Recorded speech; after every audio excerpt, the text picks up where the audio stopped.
Welcome to that one show with Brian Combs. Joining me today is Kentucky-based singer-songwriter Grayson Jenkins. Thank you so much for taking the time to join the show, Grayson. How are you? I'm doing well. I appreciate you having me.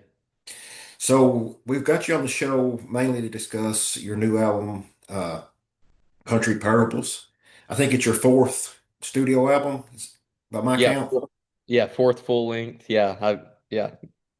I really enjoy this album, man. I think it's some of your greatest songwriting to date. I've listened to it several times. It's been out a few weeks now, and I need to try to get me one of those vinyls if there's any left. Yeah, there's a few left. I appreciate the kind words about it. I'm glad to have it out there now. So let's talk about before we get into the new album, kind of your career up until this point. Uh, I I think I first came upon you. I think it was your second album called Hand Me Down Tunes, maybe, or Hand Me Yeah. Downs. Yeah.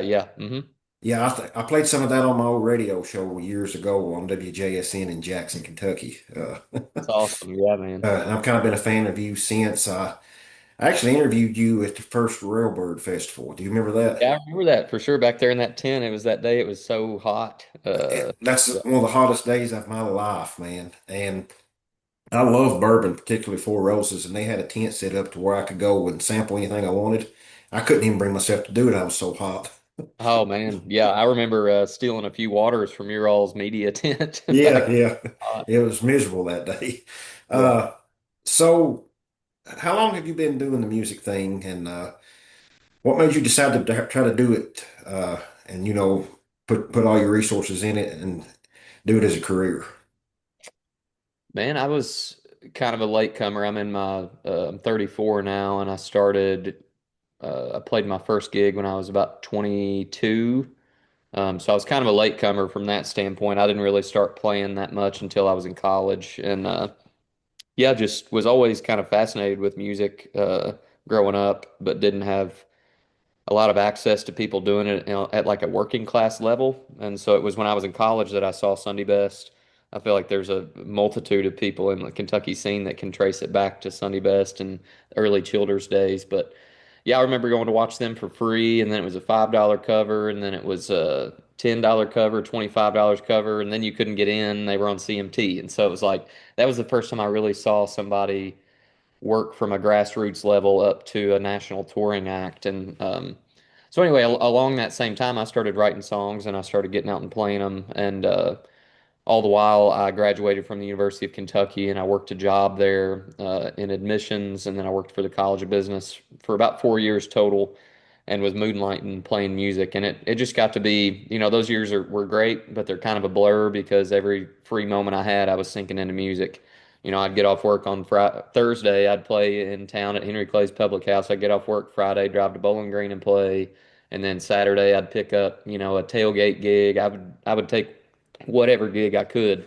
Um, but then that ultimately led to me being able to support myself through the music. And so in 2017, I quit my job and sunk full time into music. And since then, it's been school of hard knocks is a term that gets tossed around a lot, but I've learned, it's been a crash course in the music industry for the past 8 years. And so now I feel a little more settled in it. It always changes, but yeah, it's been a winding journey, but it's led me all kind of here with this album. Um, before one more question about some of your past albums before uh, we get into the new one. You've got a song about my hometown of Jackson on the previous album from a few years Yeah, back called Turning Tides. And I was surprised that you told me in our previous conversation at Railbird that you wrote that without actually having been here before. I did. Yeah. Yeah. Ryan Allen, Breathitt County's own, Right. was playing in my band at the time, and we've co-written songs and stuff together. But I distinctly remember that. That's a good segue because I distinctly remember Jackson was the first song I wrote after I quit my job.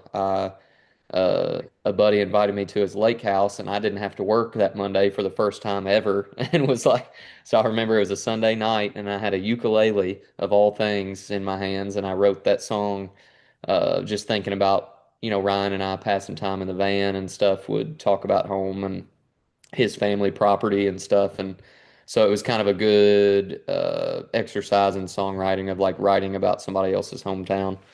And then since then, I've gotten to go several times and appreciate it for a beautiful place that it is. Uh, let's get on into the new album. It's called "Calling Out Your Name." I think it's been out for what, 2, 3 weeks now. Uh, Country Parables, yeah. Calling Out Your Name is ninth track, I guess, on that. that's my bad, man. Oh, you're good. You're good. I've actually made myself on some cliff notes because I wanted to particularly talk about that track Yeah, because it no, was my you're good. favorite one on there. But uh, before we get into that actual song, what was the process behind writing and recording this album? How long has it been in gestation from like point A to point B, in which it was released a couple weeks back? Well, I wrote the first song in 2016 while I was working at Wow. UW. Yeah, Country Parables, the title track was written then, and that to say, I didn't stew on this album for 10 years, but I I got to tour a lot with Tony Bradshaw, who co-produced the record, and I've toured with him a lot in 2023 and 2024. And towards the end of 2023, I was able to bring him on to co-produce the record, and so we started recording in August 2023. Um, that said, there were a couple months of lead time, and so that's where I dug up older songs like Country Parables. I dug up Calling Out Your Name, Good Times Go. Those were all songs that had been written pre-pandemic. The rest of the songs, I think, had all were all written in the year, kind of as a follow-up to Turning Tides. But it was very much I pulled, from the archives to kind of build this story of, talking about rural life, talking about the people in rural communities, and just kind of my experience in those places and those unique dynamics of the people in those spaces. So it wasn't a 10-year process. I would say all told, it was about a 2-year, kind of process putting it together. You've had a couple of those songs that predated some of your previous albums too, but never just found their way on those. Yeah, that's a fun process for me with records is like digging up old songs and rewriting them a little bit. Like Country Parables, there are probably three or four lines that from 2016 to, when we recorded in 2023, a few lines that changed. Um, Same with Calling Out Your Name, same with Good Times Go. It's a fun exercise for me to put them away for a little bit, for a long time, almost forget about them, and then bring them out, and it's like playing with a new toy or something. I'm always fascinated by when an artist puts a new album out, not just on the songs that they choose to put on it, but the sequence. Is that something that you put much thought in on how to sequence the songs from opening track to closing track? Oh yeah, yeah, probably too much. I'm real prone to overthinking. And so yeah, there's about 40 versions of Country Parables, different orders. I'm not a mathematician, but whatever order you could think of, I was trying to come up with, but I like where it's at now, but I'm sure in a year or two I'll have something different in mind that I wish I would have done. I guess I'm showing my age by saying this, but when I first listened to a new album, I always would just hit play and listen to it from beginning to end. And a lot of times in this day and age, that's still digitally if I haven't got yet a physical copy of it, be it CD or vinyl, which is my preference, how I prefer to listen to music. But I'm guessing with the onset of streaming and how that's most people consume their music now, do you think it's a lot more important to have a quote unquote banger of a first song so they'll keep listening past that song, or is that something you even think about? It is something to think about.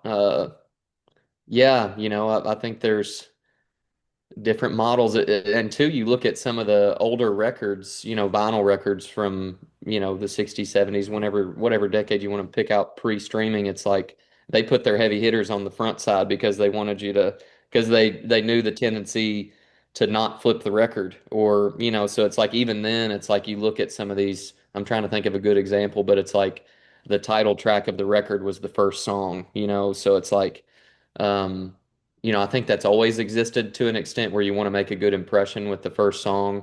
For me, I like a little bit of a slow build, so it's like Turning Tides. It kind of just plods along, and then the second song is, a big hard heart to hold. But um, Which is a yeah. really good song, by the way. Oh, thanks, man. Yeah. I But think, yeah, did you release that as a single before the album? I did, yeah, that That's what I came out. thought. So yeah. Yeah. Yeah, we did a bunch of singles for this. That's something that, I'm an album guy too. And so if I had my preference, I would just drop an album and, hope that people listen and pick their favorite track. But just in the world we're in, you kind of have to, uh, let the songs have their time in the daylight or in the spotlight. And so that's kind of fun too, where each song ends up getting to have its own identity, and own content around it and stuff. It can be tiresome, but it's fun too to give them their time out in the daylight. Uh, who did the artwork for this album? Because I think it's particularly good. Oh, thanks, man. Yeah, the artwork was done about a year before the album was. It was definitely a different process for me. I had a very specific type of illustration that I wanted. It's called stipple ink work. I guess is the kind. But I found an artist from the UK named Sam Hubbard, who I found on Instagram. I was just searching. I found out I knew what kind of style of illustration I wanted. I've searched that hashtag. I found him, connected with him, and he knocked it out so quick that again, I had the artwork done well in advance of the record. And then Jeremy Fetzer out of Nashville put the whole packaging together, so the backgrounds and fonts and everything that kind of tied it together. So let's circle back to something you said a moment ago, in which this album is called Country Parables. Is kind of about representing people from rural areas. Did you grow up in a small town? I did, yeah. I grew up in Greenville, Kentucky. I think the population now is about 4,000. It was a little bit greater when I was there. I think it was 6 to 7. But yeah, high school graduating class of about 140. So smaller rural town, not terribly different from Breathitt down there. Yeah, just a tad bit bigger. I think we have about 2,500 folks, but 4,000 Okay. is no metropolitan area by No. any stretch. Yeah. So you mentioned that you went to the University of Kentucky, and I just have to point, I pointed this out before we started recording, but for the folks watching on YouTube and not listening on Spotify or Apple, you've got an awesome University of Kentucky hat on. Oh, And thanks. It's pretty uh, dirty, so hopefully the camera quality's not too great on my end. Yeah, needs a good wash. so I'm guessing you probably follow basketball and football at UK. Yeah, not as much as I used to. Music takes up a lot of those parts of my headspace. But yeah, I mean, I still love watching, especially UK basketball, and then football. I've not been to a game in a long time. I like to watch them when I can. But yeah, when I was in college, I mean, I have Ziploc bags full of ticket stubs to where my freshman year, 2000, fall of '09 was Coach Cal's first year, and so Wow. Yeah. um, John man, Law, Margaret's yeah. cousins, and all that crew. Yeah. So, what would you do if UK called and asked you to sing the national anthem before a game? Uh, I would say yes, and then I would spend whatever amount of time between the call and it happening practicing and being nervous as hell. Understandable. I've, Understandable. I've done that gig a couple times I did it at a rodeo twice at Alltech Arena, and then I did an EKU baseball game, and both times it's like yeah, it's just that's a tough gig. I always feel bad for the people on national TV that, kind of botch it because it's a tough song. Yeah, and this day and age, that's always going to live on Yeah. forever and I ever. might say no now that we're talking through it. So I mentioned this earlier, calling out your name. It's actually featuring, and I'm hoping I pronounce her name right. Is it Madeline Bayer? Buyer. Bayer, Yeah. okay. Uh-huh. So did you write that as a song that was going to feature a female vocalist as a duet, or was that something that come on later in the process? And if so, did you have her in mind from the beginning? No and no. I didn't write it with a duet in mind. That's an older song. We actually have a version of it from the Turning Tides session that ended up not making the album. Um, but then, yeah, I've always liked that song. I wrote it up in Harrison County on the Licking River at a buddy's place. But anyway, I brought it out for this album. I like the version we got, but then yeah, throughout the process of trying to finish up the album, I really wanted, particularly like the oohs and ahs that you hear on there, and like just kind of like a siren song, almost. Um, and so Madeline is somebody that I met through kind of the Lexington music community. She lives in Nashville now, but she just has a gorgeous voice and is like very technically proficient. So she did all the vocal parts, backing vocal parts that are stacked and layered. So yeah, it came on later, but I'm fascinated by her voice, and she's got some great solo work out there too that I'm a big fan of. This was my first exposure to her, and I definitely had to look her up to see if she had some stuff out. Like you said, she's got some good stuff. If anybody wants to just, however you, whether you do Spotify or iTunes or whatever, she's on there. So I very much encourage folks to look her up and check out some of her solo stuff. She's got a great voice and a very, very unique vocalist. Yeah, it's really captivating for me. So yeah, I You was mentioned the siren song. The first thing that came to my mind was the scene in "Oh Brother, Where Art Thou," where they're yes. down by the river and the three ladies pretty much just hypnotize them. Oh yeah, I mean that's definitely where my mind goes too with the siren. So Yeah. So, do you enjoy like writing and recording music, or just getting out and playing it for folks live? What do you prefer, or is it both kind of equal? uh I think I wouldn't want to do either one of them all the time. I each has their purpose, and the recording stuff it just ends up kind of consuming me from a standpoint of it's really in a good way to where you kind of get immersed in this experience of recording and finishing up an album or what have you. But um and then the live performances I love, but the older I get, definitely the there's a lot of work that goes into putting on a live show, of just the travel, the booking, the coordination, the working with a band. Um, so there's a lot of little moving parts. Now the time on stage, if I could just pop out of a hat and show up on stage and play the songs, then I would do that pretty much every day. But there are a lot of logistical challenges that go with that I think make it something that I don't want to do all the time. And you do have some dates on the books over the next few weeks in helping promote this album, correct? Yeah, we got some dates upcoming around Kentucky and Tennessee and North Carolina, and then have some other shows announcing soon as well. So we'll be adding a handful more this year, and then looking forward to a big year next year too. What's some of your favorite venues that you've played? Yeah, Maybe in Lexington and maybe one outside of yeah. Kentucky. The Burl, I mean, I think has just been such a formative place for everybody there. Yeah. You know, they allow me anymore to curate different events there too. Like I put on a John Prine tribute there annually, and then our Bolo Mules '90s country tribute, and then different one-off shows and things. So they're down to play ball, and I think that's really cool, and it's brought so much community to the area. Also in Kentucky, I would mention Southgate House in Newport. That's a really special venue. Um, Yeah. and For those not familiar with that one, it's actually in a old church, and just the ambience and the acoustics in there are awesome. And the Borough is also what a unique venue. I think it's an old train depot, right? it is, yeah. Yeah. I played there back in 2016 or 17, the first year they were open, and yeah, it was just bare bones. Yeah, so it's been cool being around that place, pre-green room, pre-arcade, pre-brewery, all that stuff, pre-outdoor stage, and so it's cool what they've built it into. Um, and then outside of Kentucky, man, there's a lot of good ones. From a solo performance aspect, Eddie's Attic is a pretty Oh, special in place. Georgia. Yeah. Yeah, listening room.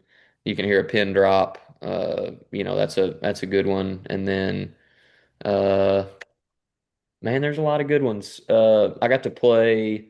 I don't get to play a lot of real big rooms, but I got to open up for Vincent L. Emerson at the Aladdin Theater in Portland this past spring, and that was my first time playing like a real theater venue, sold out 600 people, and I was like, man, I like that vibe too. So it was a pretty cool room to play.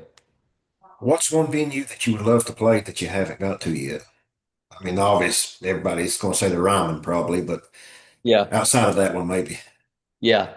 I mean, Ryman Red Rocks are on a Oh, lot. Red Rocks would be awesome. Yeah, that's on a lot of people's list. Oh man. Let's see. There's like the Fox Theater in Atlanta, and then there's like a Fox Theater in St. Louis that I've never even been inside of them, but just the views I've seen. And then there's another real pretty theater down in Knoxville. Is that Bijou? Yeah, I'm not sure if I'm saying that right, but Bijou. But anyway, it looks awesome too. So I think the theaters are would be cool spaces to step into. So you mentioned that you did a 90s tribute at the Borough called the Bolo Mules. Was you a big fan of 90s country growing up? Yeah, for sure. I mean, by choice or not, it was just around. It was like uh, Right. it was either a tape cassette of like Merle Haggard, Waylon Jennings, stuff like that, or it was 90s country on the radio. Um, And so, yeah, I love those songs. I love the succinct storytelling. As a songwriter, have chased stories, but also you got to make it compelling and concise. And it's like, man, you can listen to songs like "Don't Take the Girl" or um, you know, what's the Queen of My Double Wide Trailer? It's like there's all these different, like, very stories with a lot of depth that they cover in 3.5 minutes, Yeah. which is Yeah. yeah. They tell like a movie length story in, 2.5, 3 minutes, maybe 4 minutes. It's It's crazy. great. It really is, man. And so it's a blast doing that tribute. And then, yeah, I think, the members that are in it, we're all, influenced by it. And it's cool to get out there and get to play those songs. Um, were you fans of other genres outside of country, or was that pretty much what you listened to? There's a lot of country. At a relatively young age, started getting into, I liked the folk rock, I guess. People like Jim Croce, I was pretty Hmm. onto early on. And then you got the Eagles. Um, so 70s. I've always been drawn to the 70s. I think just musically. So 90s country, and then 70s rock and folk. I've always been of the opinion that Jim Croce's song "Operator" is one of the greatest songs ever. Oh man, it's phenomenal. Yeah. Speaking of Ryan Allen, he does a good cover of that in box number 10 too. Oh man, I haven't got to hear him do that. I got him to see him in Magnolia Boulevard on July 4th. They played the headline show here in Jackson. So Oh, that was nice. great to get to see them again. Uh, is when he played with you, did he play keys or No, I mean he has played keys with me. He sits in on the Prime tribute, but he played guitar. So like my album Cityscapes and Countrysides, that was he did I think all the guitar work on that, electric guitar, and so yeah, it was probably from 2014 through 2017 ish. He was to 2018. He was playing in the band. who are you taking out with you on the road for these shows that we just talked about coming up as far as Yeah. band members and what they play? Do you want to mention them real quick? For sure, yeah. I've got Tyler Young on bass, guitar, and backing vocals. He's the longest tenured member of my band. Been playing with him since 2016, so almost coming up on a decade. And then drums is kind of I call on a few different people. Aaron Smith from Kentucky plays with me a lot, but this run will be Lawrence Nimmons out of Nashville. He's been a long time bud and has played with me several times before. And then Thomas Albert will be on pedal steel, and he's up in Moorhead and teaches at the Kentucky Center for Traditional Music. But yeah, we'll have a four-piece out for these shows, and then might have some special guests, as we're playing closer to home in Lexington to bring on some other people. You got Lexington Day on the books? If so, I'm gonna try my best to make it to that one. Yeah, man, this is the second year that I'm doing what's called the FOMO Family Fun Day. So I have a song called Fear of Missing Out. And so we last year did, and the FOMO family is kind of my quasi fan club. And so we started last year at Boondogs in Lexington, a great outdoor space, restaurant and stuff. We did a little mini day festival, and we're going to do that again on August 31st. There in Lexington, FOMO Family Fun Day at Boondogs, and so Emily Jamerson's going to open up that show. and then I'll have my band out there. I guess that's over Labor Day weekend. So it'd It's be a good time Sunday, to come it's out Sunday, and Saturday. fantastic. I'll try my best to make that one, man. That'd be great. Um, so when you write a song, you mentioned it, earlier that you wrote that one on the lake and just picked up a ukulele. Do you does the music or the lyrics tend to come first for you? Um, It's changed, and it still changes. I think early on it was almost always lyrics because I was still getting into playing music. Now it's a lot more common for me to just sit around with a guitar and noodle around, and then ideas and melodies come about that way. Um, but still, sometimes I'd say it's, probably 50-50 now, but I'll still have those moments when I'm driving or walking around and have a song idea and just start writing lyrics down. But um, yeah, I think a lot of times now it comes from just sitting down at a piano, sitting down with a guitar or whatever, and just plucking out new melodies. Uh, do you listen to much new music, or are you consumed with yourself that you don't really want to branch out and listen to what other folks is doing? Because I mean, I understand that's pretty much a full-time job now for you. So, like for taking me for example, I help people with financial aid and stuff all day long. And if somebody just even if they're a family friend say, "Hey, can you help us with this?" I'm like, Yeah. I've just done that for 8 hours." Yeah. No, it can be hard. Yeah, I know exactly the feeling. So I definitely listen to less music now than I did 10 years ago before I started doing this full time because it is taxing.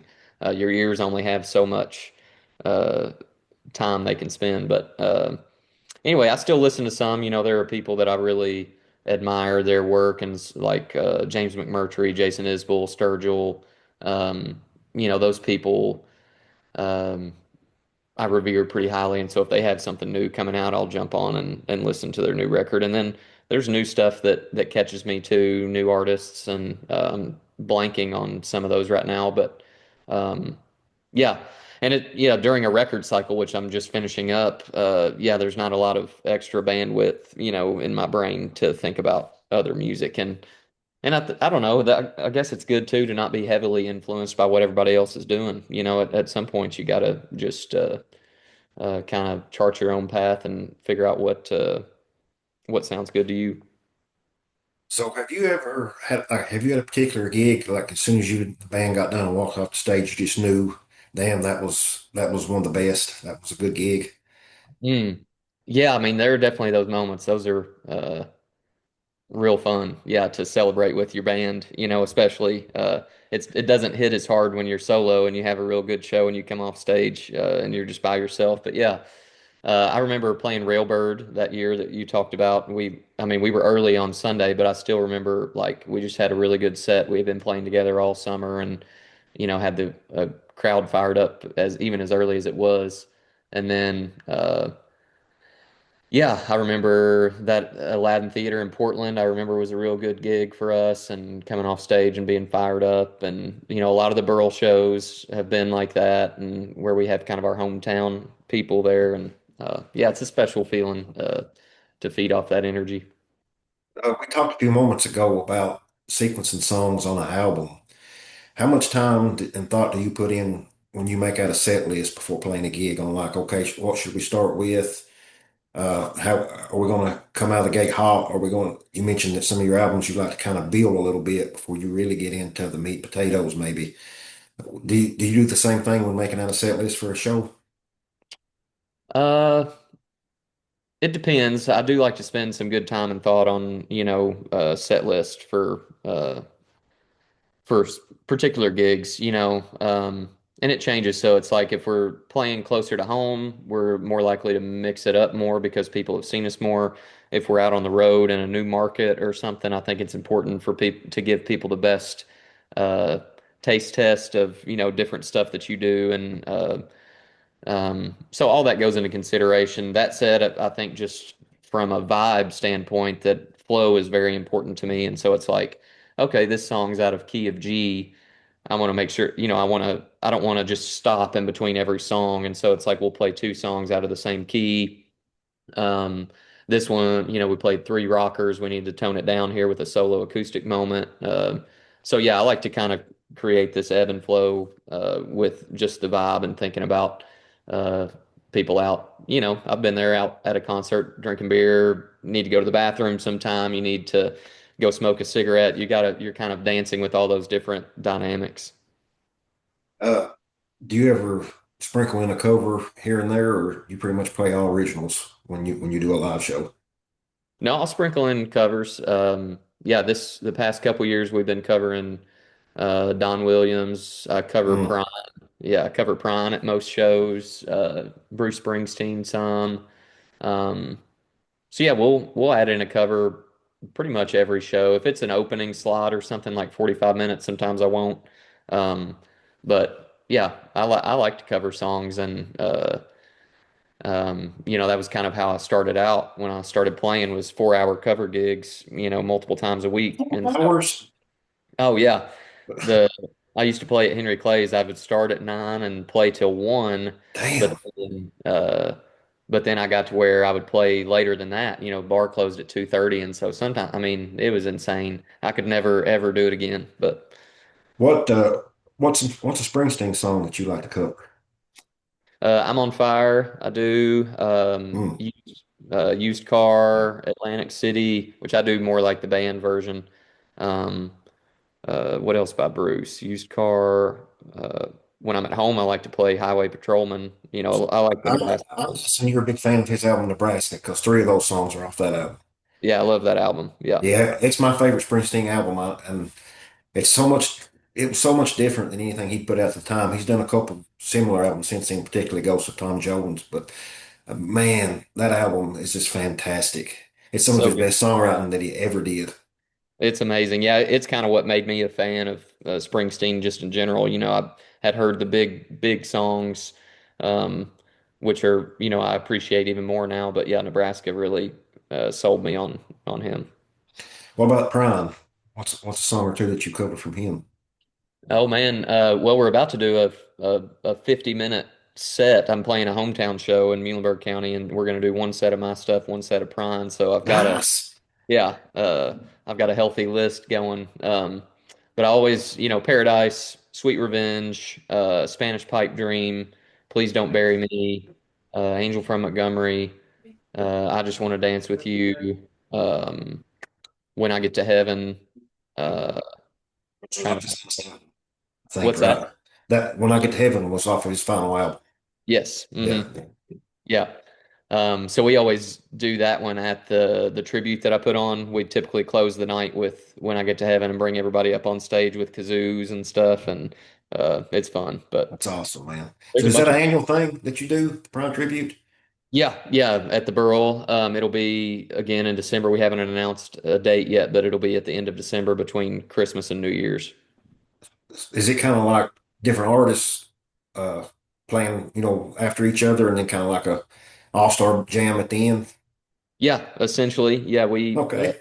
typically have like 12 to 15 acts that are on the bill, and we just have all the gear up there, and you know it's a logistical effort, but basically, you know, a band can get up there with their whole band. We got all the equipment. They get up there and play 2 to 3 songs, and then we'll have you know, a solo act get up and do Sam Stone or something. And um, so yeah, I think this year we might do like an acoustic matinee, and then do you know, the full band blowout that night. We talked about Real Word a while ago. Do you enjoy playing festivals? I do, yeah. Yeah, I think I probably um, they're always I sound like I'm just complaining a lot, but they can be challenging too, just from a logistical standpoint of you got weather, you've got parking, you've got basically they're and for bigger festivals, they're basically creating a city within a field. You know, it's like you got to go check in one place and then you get your food and water and drinks elsewhere, and then your stage is over here, and it's you got to rush and set up, and so. Um, yeah, if you can do a handful a year, I think that's a nice year though, because it is fun.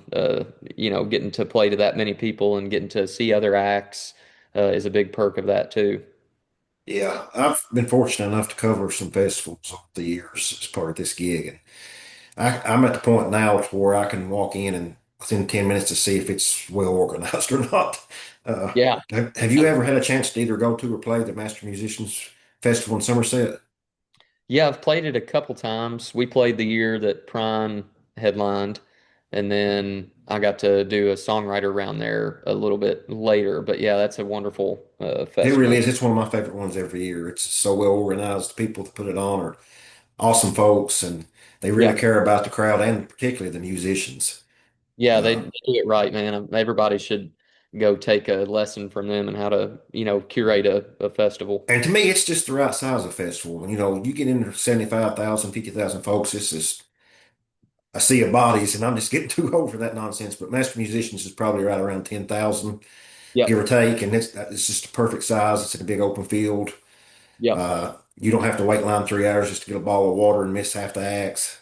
Yep. No, it's a perfect size. You hit the nail on the head. It's a great size, expertly run by Tiffany Finley and her crew, and yeah, I Right. like it best. Yeah.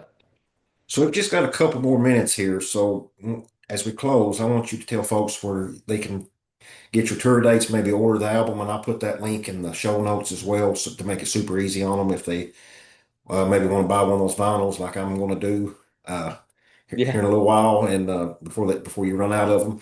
Where can folks find you on the web? It's GraysonJenkins.com is where everything's kind of housed at, and then I'm on Instagram and Facebook too, more regularly posting there. I have a TikTok. I don't do much with it, but yeah, my website is great. And yeah, you can sign up for email updates too. I try to do a pretty good job of, keeping people informed about shows coming up in their area and all that kind of stuff. And I'll put that link in the show notes, both on YouTube and Apple and Spotify, so folks can just click on it. And you mentioned TikTok. About a year or so ago, my wife and daughter convinced me that I needed one to help promote this show. I lasted 5 minutes. I said, "No, it's not for me. It'll I blow can't your do hair it." back, man. Yeah. I'll go in spurts where I'll try to work on it, and man, it's just not for me, I don't think. Anything you want to say in closing before we sign off, Grayson? No, I just really appreciate you reaching out and making time today and for checking out the new record, man. Yeah, so once again, this has been Grayson Jenkins. His new album, his fourth album, Country Parables, is out now. You can stream it, you can buy it. I highly recommend you do at least one of those because it's one of my favorite albums of the year so far. Grayson, thank you so much for taking time to come on the show today. I appreciate it, man. Thank you. All right, take care.